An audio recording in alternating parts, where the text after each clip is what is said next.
নমস্কার দর্শকবৃন্দ। জগন্নাথ সংস্কৃতির অন্যতম শ্রেষ্ঠ উৎসব হল স্নানযাত্রা।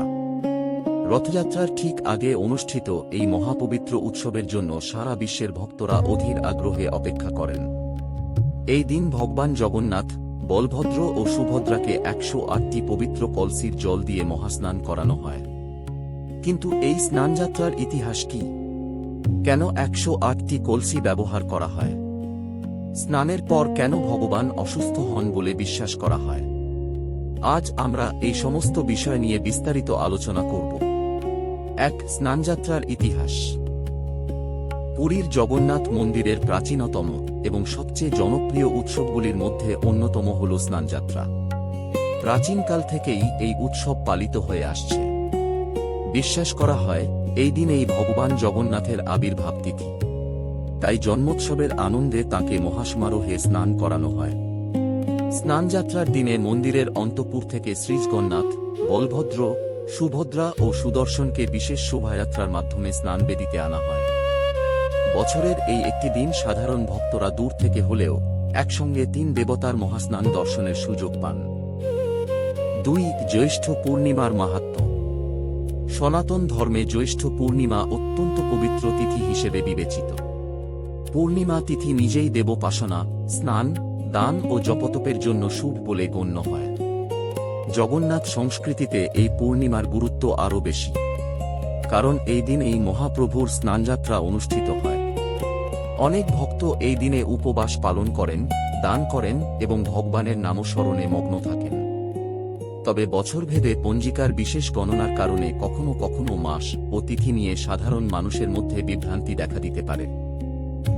তাই সর্বদা প্রচলিত পঞ্জিকা অনুসরণ করা উচিত। 3. কেন 108টি পবিত্র কলসির জল ব্যবহার করা হয়? স্নানযাত্রার সবচেয়ে আকর্ষণীয় অংশ হল 108টি সোনার বা পবিত্র কলসিতে সংগৃহীত জল দিয়ে মহাস্নান।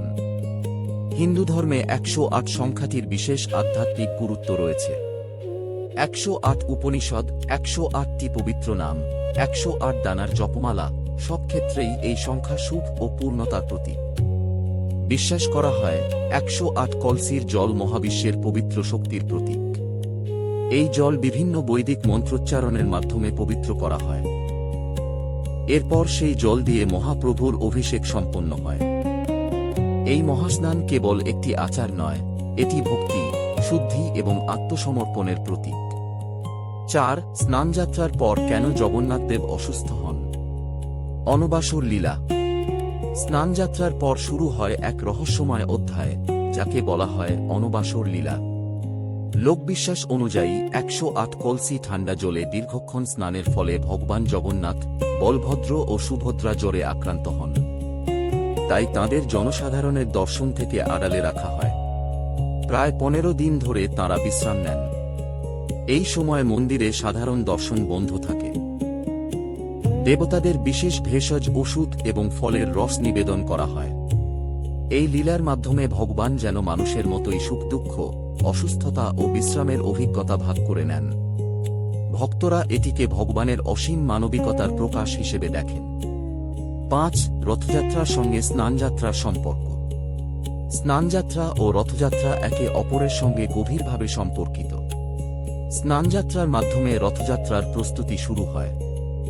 অনবাসর পর্ব শেষ হলে ভগবান নবযৌবন রূপে ভক্তদের দর্শন দেন। এই দর্শনকে নবযৌবন দর্শন বলা হয়। এরপর আসে মহাপবিত্র রথযাত্রা, যখন জগন্নাথ, বলভদ্র ও সুভদ্রা তাঁদের রথে চড়ে গুন্ডিচা মন্দিরের উদ্দেশ্যে যাত্রা করেন।